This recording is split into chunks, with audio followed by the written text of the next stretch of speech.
To bra or not to bra, exploring a journey of life's unpredictable twists and turns, how to claim your personal power from within and lead a fun, fulfilled, soul-driven life, one epic, hilarious, insightful coffee chat at a time. Let's get real. Let's get raw. This is your host, Em, on Bra or Not to Bra. Welcome back to Bra or Not to Bra, where we move beyond the traditional ways that we typically think about health and get super curious about how good life can be and how to make empowered choices to live the life you deserve. And of course, we have fun while doing it.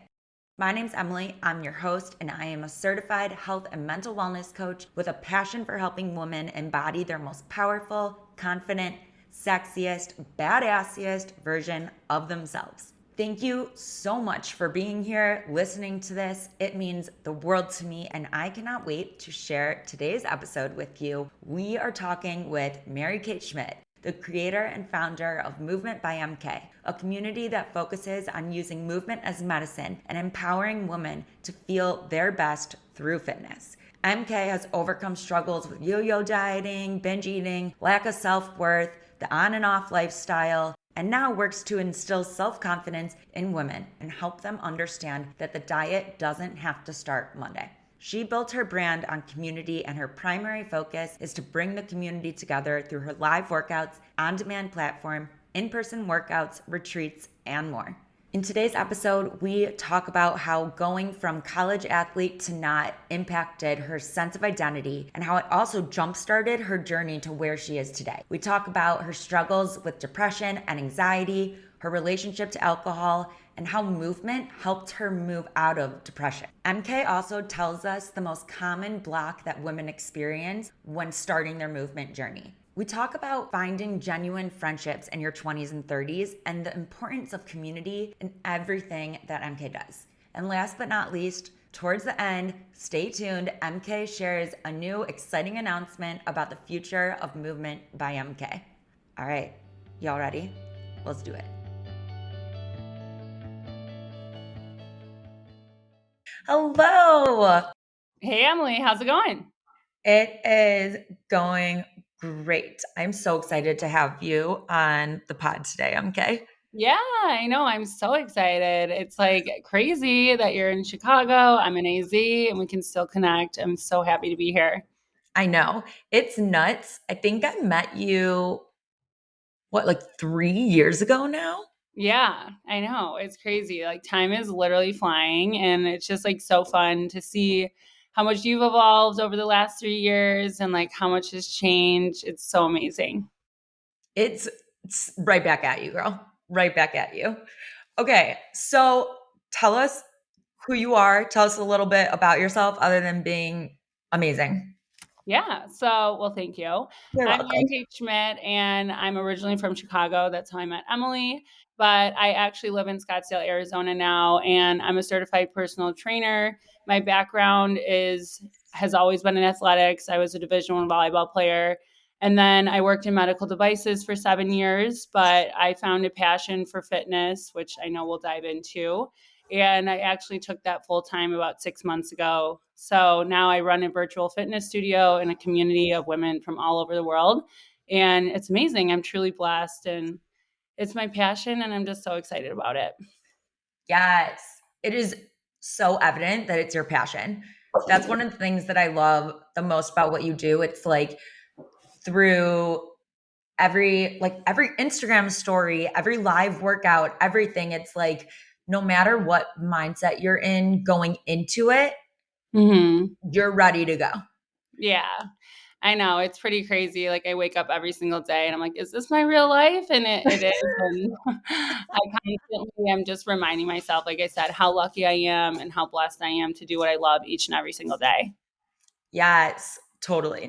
So that's one of my favorite parts about your journey is the fact that you were a former Division One athlete. You did volleyball, right? Mm-hmm. Yeah.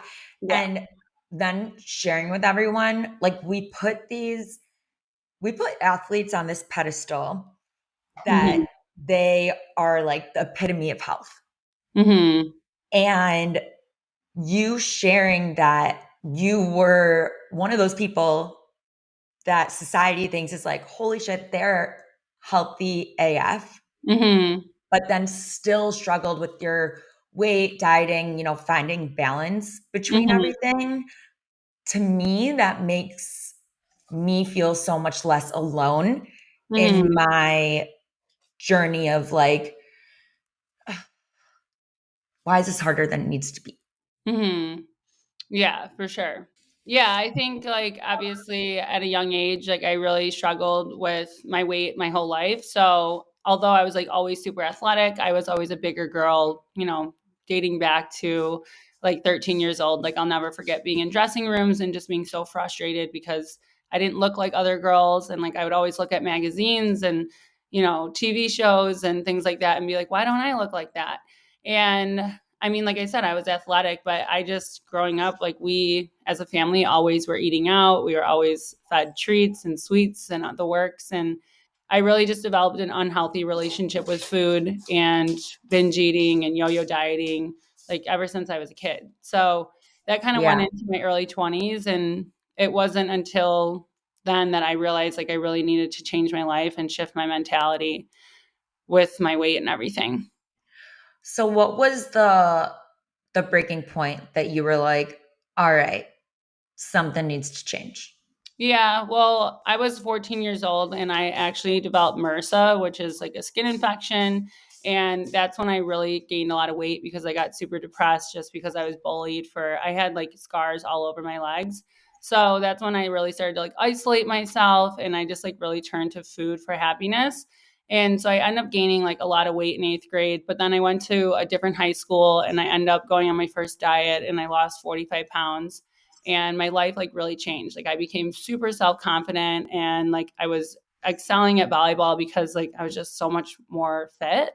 And this is high school. But Okay. then like that kind of is when it kind of developed into like more binge eating and yo-yo dieting because I lost so much weight, which was great, but I was just becoming like really obsessed with like how skinny I was and how much attention I was getting that like I was so reliant on like that validation from other people that like I felt like I needed to like keep the weight off. So but it was like Yeah. unsustainable because I was like 5'10" and like 120 pounds. So it was Oh just my goodness. yeah, So it the was just confidence was there, yeah. but it didn't feel genuine. It was like a false pretense. Yeah, I mean, I was super confident just because, like I said, I was getting so much attention from getting made fun of all the time to guys being like, "Oh my god, she's hot," or like people being like, Yep. "She's cool, her clothes look awesome, she's skinny, she's fit." Like, that's like definitely a night and day. Yeah. But like I said, it was very unhealthy, very unsustainable, and it just turned into this kind of vicious cycle of yo-yo dieting. So then, like over the years, I began to gain the weight back, and then I went to college. And although I did play Division I volleyball, I just, like I said, had unrealistic expectations for myself. And then it really kind of went downhill when I decided to give up my scholarship and transfer colleges and be like a normal college kid, which I thought Oh, was I going to be didn't know that about you. yeah. So I thought that was going to be good for me, but it ended up not being too good. So that's when things kind of went back into like gaining a lot of weight, drinking, all the things. Yeah. I mean, like that's such a stark transition Hmm. that even just like mentally, there's no way that can't mess with you. Yeah. I kind of just felt like I lost my identity just because I was up at like 6 a.m., doing double practices, working out with a trainer, being fed to like then switching schools, creating my own schedule, joining a sorority, drinking, more than ever because we weren't really allowed to drink, obviously, when we were in Right. season and things like that. So, yeah, it was quite the transition.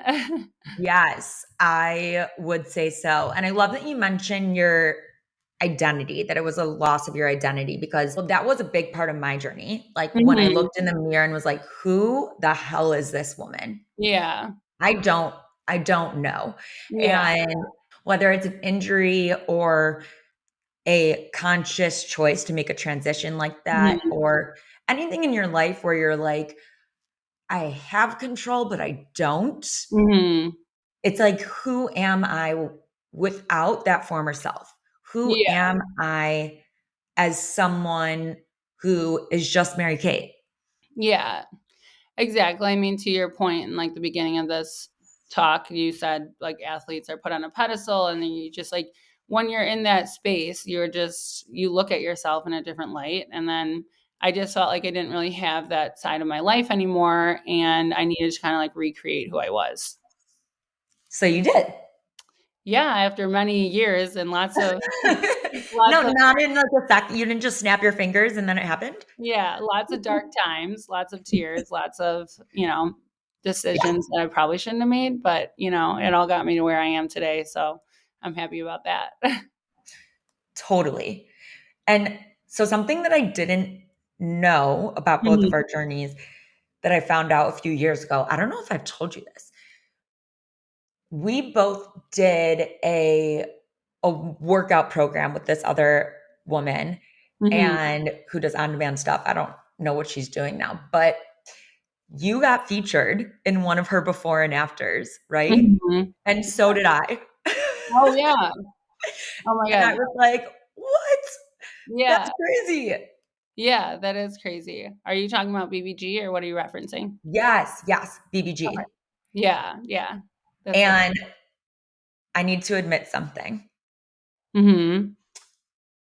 I felt like such a fraud when I was featured because I never actually finished her full program. Oh, yeah. I mean, that's fine. I know. I Yep. only went I only went from like the pre-training to then week 2 and I just like incorporated it into my life instead Mhm, of following it strictly, and doing that for myself actually really helps define the rest of my journey and my path towards where I mhm. am. Yeah. And for you, your workouts are similar to that. Mhm. You get to pick and choose and do what feels good for you. I Yeah. love that. Yeah, and that's, like, what I'm all about, and, if you followed me for a long time, I started my journey with BBG, and I love Kayla, I love her messaging, I love everything she stands for, her brand, I love how humble she is, and, yeah, I mean, that was kinda what catapulted me into where I am today, and really that's, like, the program that saved me. I mean, it got me back into fitness, and it got me believing that, like, movement is medicine and got me out of bed in the morning to, like, do something for myself. Oh, I love it. I love that. It is time for our random ask question segment where I ask you a random question and then you ask me a random question. Do you want to go first or do you want me to ask you? I'll go first. So I love asking people this, like, what is a compliment that you hear over and over again that's kind of random, but you're like, I always receive this compliment. Okay, this is a really good one because the past 5 weeks, I've been told this probably 20 times. Granted, I've been to 2 conferences Mhm. in 5 weeks, Yeah. so So I've you're like, met a lot of people, but people keep telling me that I am their expander, oh, I love that. which I didn't even know what that meant at Yeah. first. And I was like, "Okay, like I expand you? Mhm. Great." And someone told me, um I think it was Bridget. She's a Mhm. tarot reader, Mhm. and she was telling me that it's someone who you look at as not like a role model that you have to fit into, that you're like, "Oh my god, I want to be them." Yeah. But it's more of you are someone who shows me that this is possible and holds the space Yeah. for me to step into that myself. Mhm. And I just think that that's the coolest compliment I get, and that my energy is contagious. That's another one. Yeah. I love that. I Yeah, I love those. Yeah, that's like yeah, I mean, you allow other people to feel something and make them feel comfortable and have them open up. That's a gift. So that's amazing. Yeah. And it's also like that's why I'm a good coach, Yeah. honestly. I feel like you just described a good coach in your definition of that. Yeah. Okay, I want to know what you were like as a kid. Like, did you ever want to be something growing up that Mhm. you were like, LOL, that I wanted to be that? Yeah, I mean, anyone that will listen to this that knows me, just like as a kid, like I was just very like ambitious and just super confident and like fearless. Like that's just who I was, and I mean I am today, but like I had just like no shame. I didn't care what people thought of me. Like I would sing in a crowd, and I would just always be kind of the center of attention. So it kind of makes sense, like being in the light I am now, like just running a room and, leading other people. I think I was like really meant to do that. And then I always was like a kid. Always wanted to be doing something business oriented, like looking back. Like I always was running a lemonade stand and I love that. charging like $5 a cup when people are like the kid down the street's charging 10 cents. And I'm like, well, this is the most quality lemonade you're ever going to taste. So you're going to pay $5 for it. So I just always kind of had that in me. And then I was like running a dog walking business. I was like making contracts with my dad. Like, if I get straight A's, you got to do this for me. Like, I was just always kind of like business minded. And so I'm not shocked at like where I am today. Like I always wanted to own my own business. I was actually voted that in grade school. Like what eighth graders are like, oh, MaryKate Schmidt's going to own her own business. Like who even knows that when you're Yeah, like, what?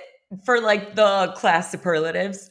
yeah. I So love I that. mean, it's pretty interesting how it's come all full circle. Like I always knew I would have something of my own, and I'm just so proud that I get to call, my community of women like it's my baby, and I'm just so grateful for it because like I said in the beginning of the podcast, I get to do what I love each and every single day. Like it doesn't feel like work, and I never knew that I would find that because my whole life like was told that like, oh, if you're happy, you won't work a day in your life. And it's seriously true. So if you're Yes, listening, I promise, just chase your passion and it will all unfold in front of you.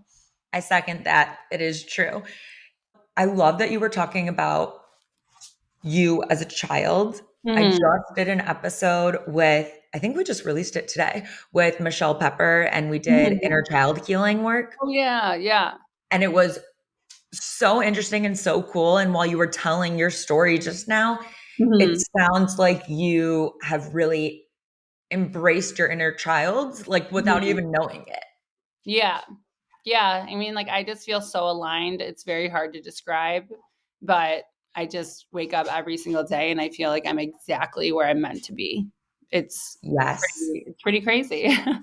Yeah. It's it's a bizarre feeling, and it's also one of the most invigorating, um purposeful Hmm. feelings you can have. It's like what drives you to stay on this platform for other women. Hmm. Okay, so what is it exactly that you do? I don't think I've asked you that yet. So I run a virtual fitness studio. So I have an app on the app store, and I run a live component to that as well. So women can work out with me, 3 to 4 days a week live. If you're somebody that is like, you know what, I need a set schedule, I need a routine, I need consistency, I need somebody to tell me to be there at 8 a.m. Otherwise, my ass isn't getting out of bed. Versus the on demand is kind of like, hey, like I can work out on my own time. I'm self motivated. I want to pick a workout based on my mood and my feel and like do it when it's convenient for me. And then at the heart of everything that I do is my community. So as you've seen in the past, like I always do community meetups where like I'll come into town and I'll teach a workout class. I'm And your biggest cheerleader. I've been coming to your workouts, to your meetups since like I love we so you did a Valentine's Day brunch, oh yeah, that was so and fun. it was like right after I had just gone through a breakup, Yeah. and I was like falling in love with you at that point. I was like, this is exactly what I need right now. Yeah, you're like, Thank "I you. need this." That was so sweet. So yeah, I mean, I just like I said, I started my journey alone and I didn't want other women to feel like they were alone in the journey. So I knew that community had to be the center of everything I do. And The meetups are amazing where you get to like work out with other women. You get to meet other women that are just like you, because you have to admit, in your 20s and your 30s, it's hard to find friends that like to do the same things that you do. You might It is outgrow so hard to find friends. Yeah, and like you might outgrow certain friendships, and like you have different interests than like your friends that you did in the past. And then I also am just starting to host retreats. So that's super special. And I have hosted in Arizona, and we've done some in Michigan and in Indiana and things like that, where it's just kind of like an intimate setting where you can kind of have a weekend of just relaxation and working out and community and connection. So it's been amazing. And yeah, it's really awesome. Yes, you guys, if you're looking for a retreat to go on, Yeah. these are where it's at. Like, I have to admit, I haven't been on one yet, but one, just knowing you, and Yeah. two, seeing your stories Mhm. during the retreats, Yeah. I'm like, why the F aren't I there right now? Yeah. I know. Everyone's going to have FOMO on this next one. It's in a week, and it's going to be in Arizona, the palm trees, the Oh, meditation, great. yoga. It's going to be so much fun. Thanks for that. As I'm staring into my Chicago, I like it's know. a cloud I over know. My here. sisters, my group chat is always popping off every morning. They're like, oh, it's terrible weather here in Chicago. I'm like, well, you can come here. You're like, it's possible. Yeah. What kind of workouts do you do live and on demand? Like if someone's resonating with you and they're like, "Oh, I kind of want to check this out, but I have no idea what our workouts are like." What would you say? Yeah. So with my background being in volleyball and athletics, we always lifted heavy and we always did plyometric training. So my workouts combine lifting with hit burst in between, or I just have like more lifting focused programs. Then I obviously understand like there's women who are intimidated by weights or they don't want to do a lot of jumping. So I have a low impact class that's more like sculpty. I don't want to say bar, but it's like just slower movements. And then I have people that are just like, I'm a bunny and I want to jump around and be as sweaty as I can and do all the cardio. So I have a sweat class, which is like all hit. So I pretty much have anything for anybody, regardless of where you're at in your journey, whether you're 20 years old or you're 60 years old, there's something for you. So yeah, it's been really good. And I love the community aspect of it because you truly do meet other women through it. It's not like some bullshit thing where you're like, join the community. It's like Mhm. you actually meet people who you genuinely connect with. Yeah, no, it's crazy. Like we done meetups in Hoboken, New Jersey, and like then the girls are just like hanging out by themselves like weeks later, doing the workouts together, like meeting up in a park to do it. It's so nice. Yeah, I have two close friends just from meeting them at your Oh my event. God, I love Well, that. thank you. Yeah.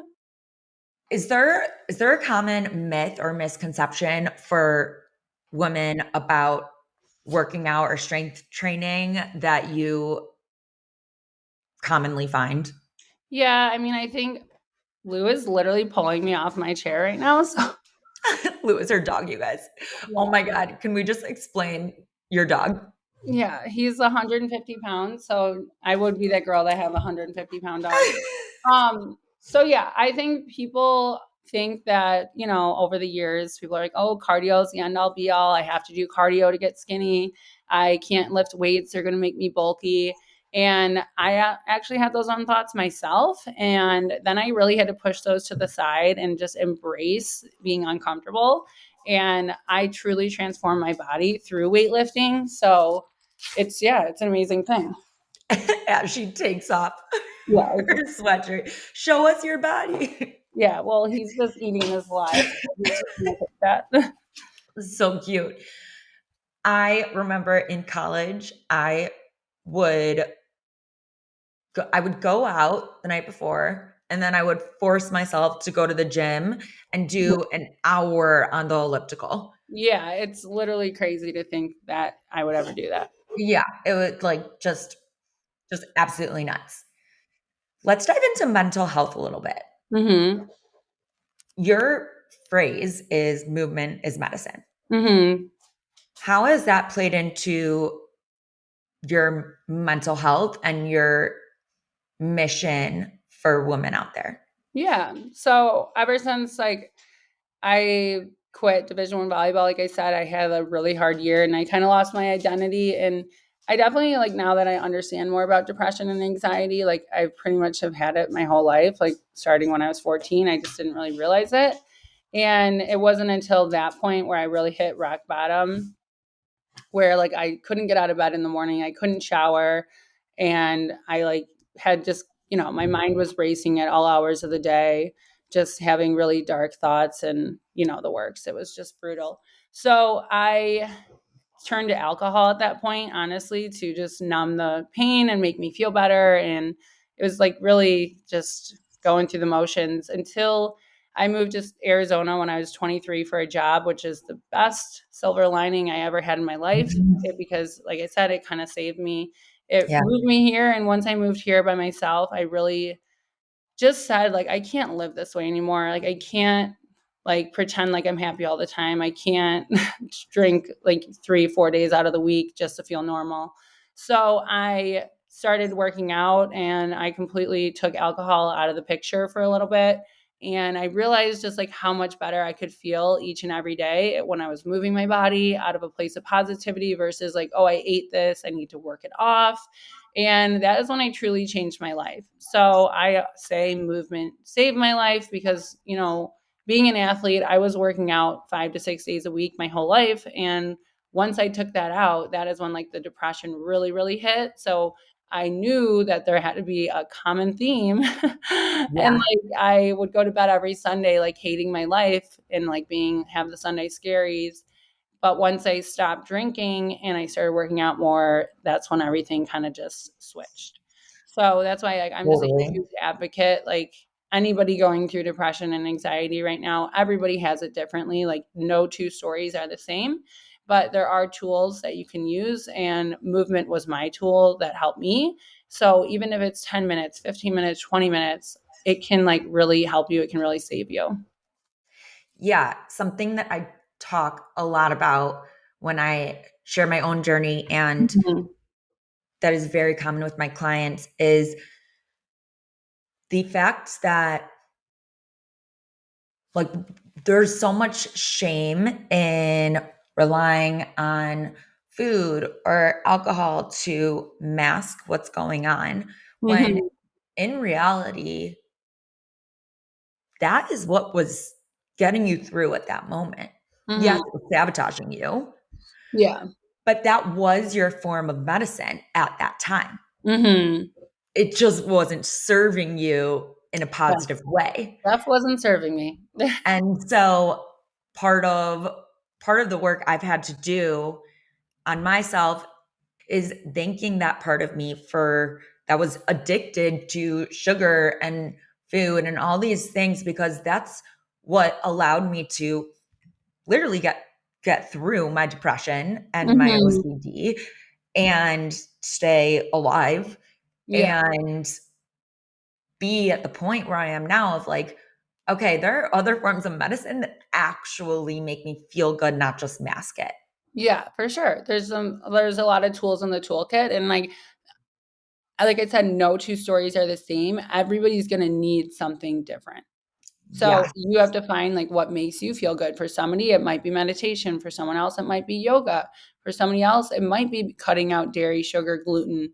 For someone else, it might be journaling. It is different for everybody, but for me, it's truly just going in and getting a kick-ass workout Yeah. and setting the tone for my day and getting enough sleep and fueling my body in a way that feels good and not deprived and drinking less, truly. Yes. That is something that was big in my journey as well.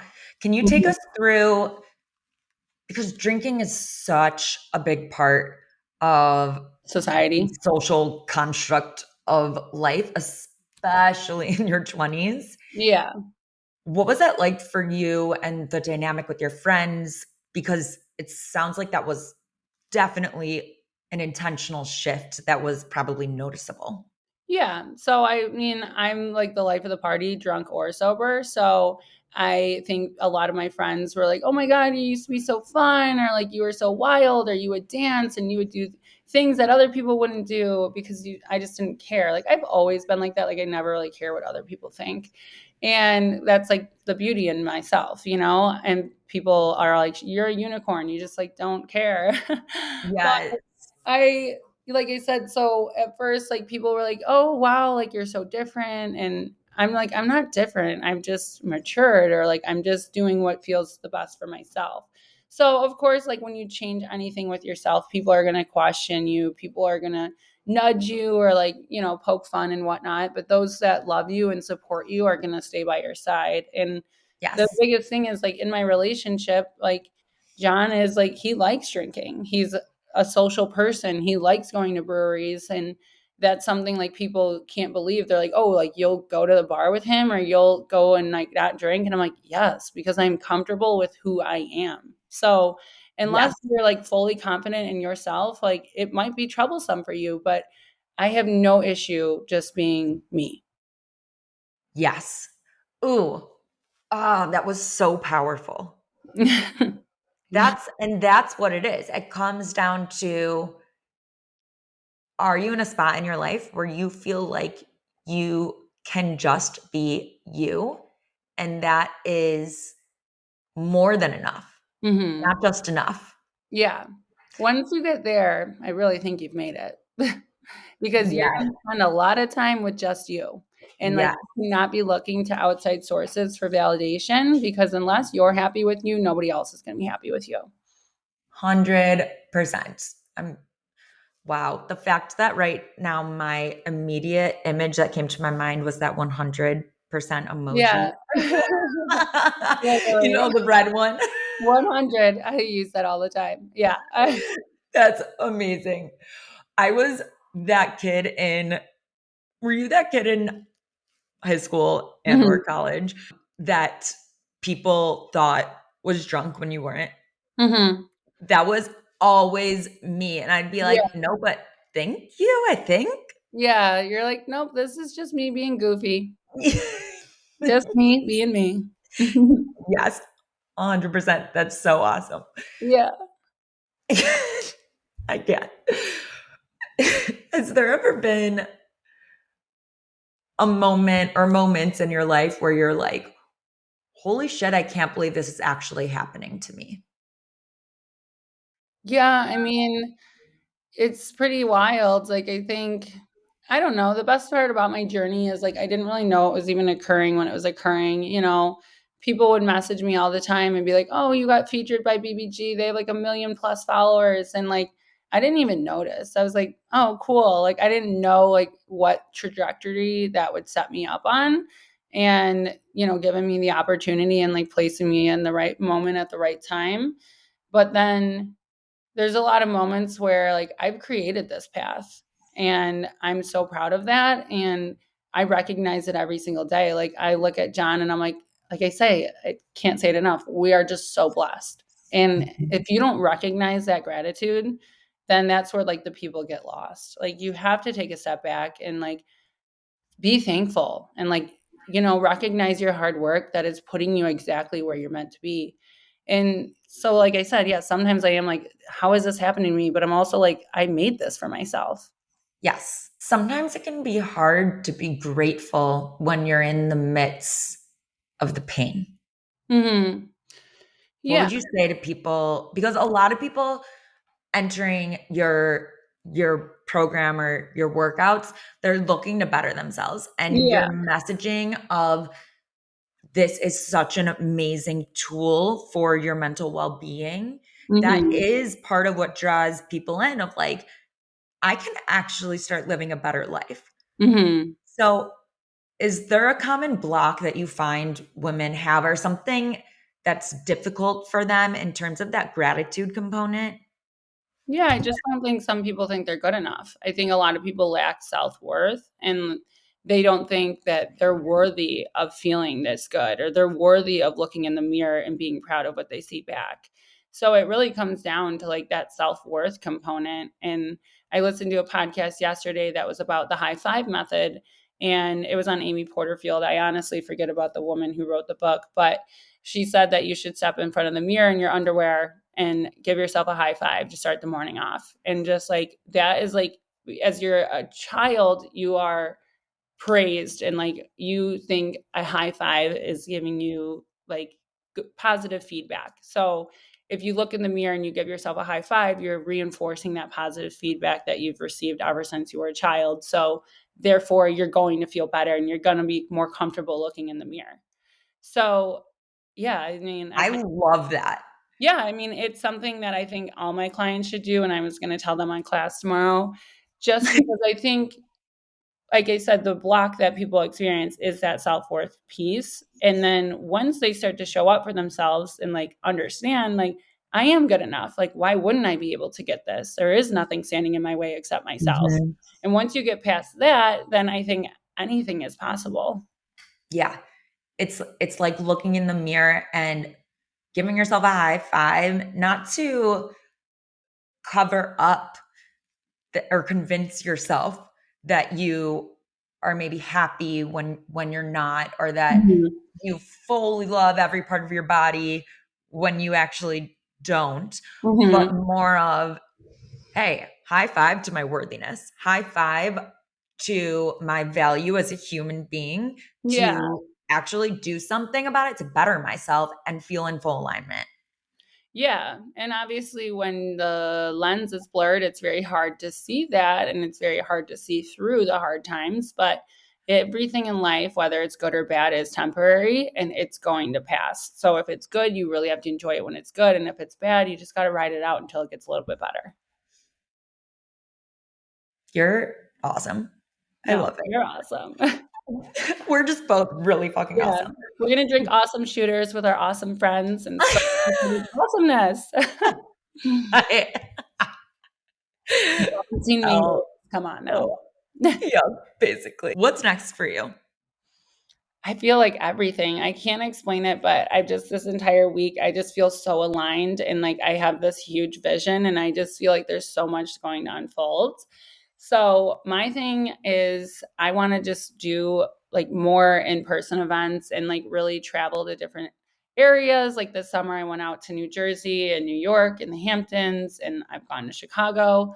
So my goal is to like just make the best virtual content so people can use my mobile app at any time, anywhere, and like feel like they're with me. Like that's the best compliment, is when a girl's like, I did your on demand and like I felt like we were in the same room. And I'm like, that is always my goal. And so I really want that to just keep exploding. And then I really want to be able to travel to then meet those people who are like investing in myself and investing in their self and investing in the community, and be able to like personally thank them.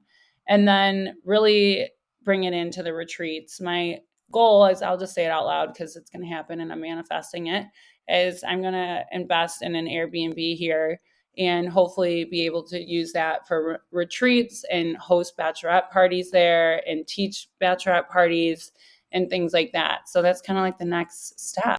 That's awesome. Yeah, I'm excited. So I've been like teaching a lot of bachelorettes in Scottsdale, and I obviously am hosting my retreat in Arizona. And I was like, well, why wouldn't I just host my next retreat at my own Airbnb and like make it more homier? Cause like obviously the resorts can be amazing, but I loved our South Haven retreat and like being in a home together and like eating. Yeah, it looked so cute. You guys were like in your Yeah.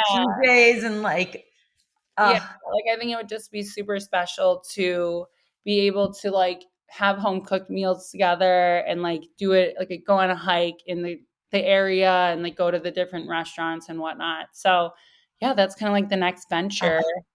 first location for a retreat that's outside of the US. Oh, that's a good question.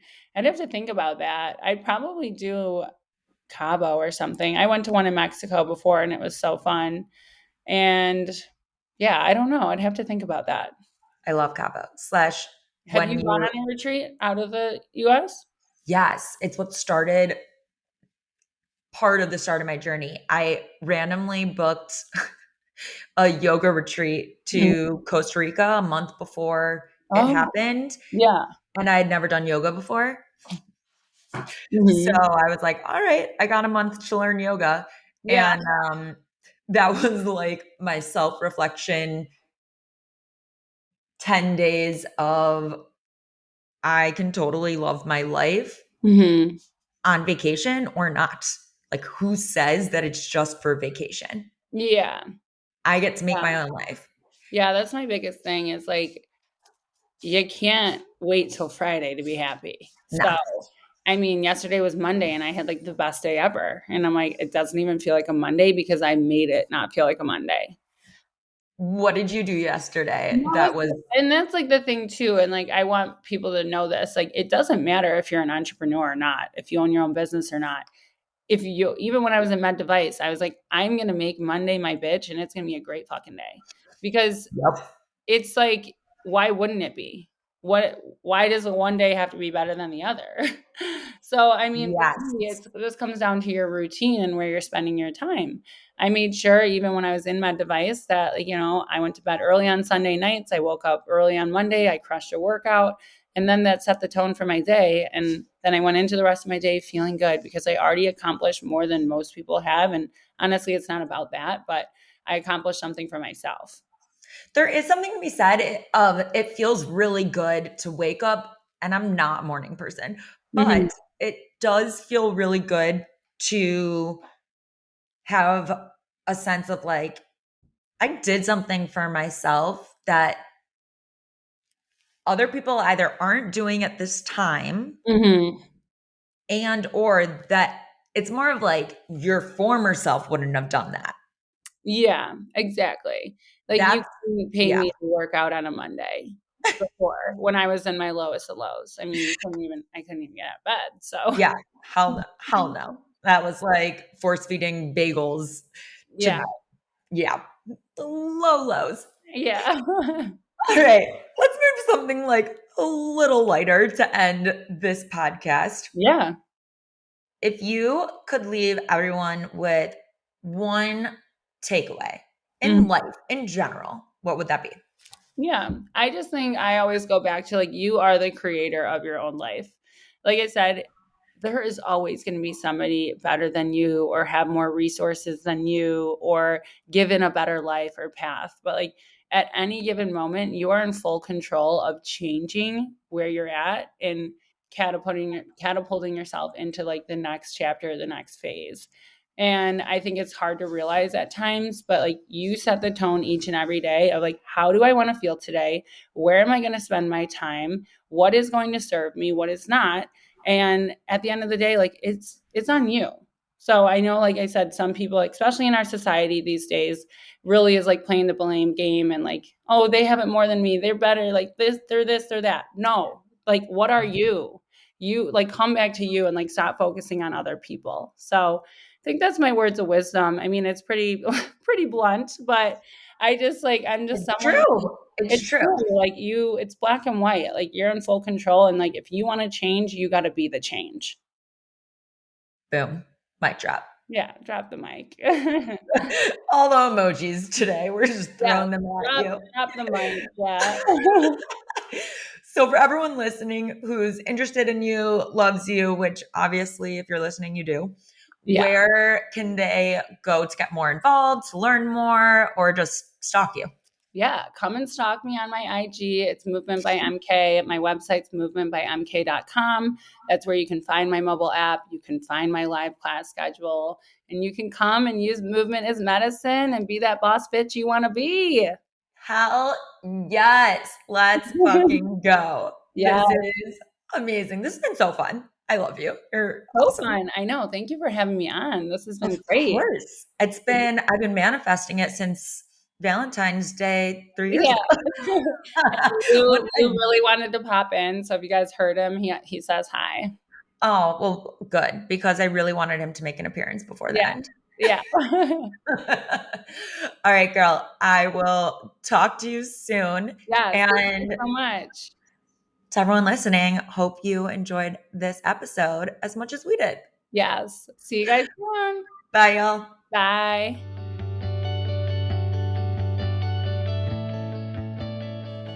That was such a fun episode. And this is perfect timing because MK has a holiday hustle challenge starting November 29th.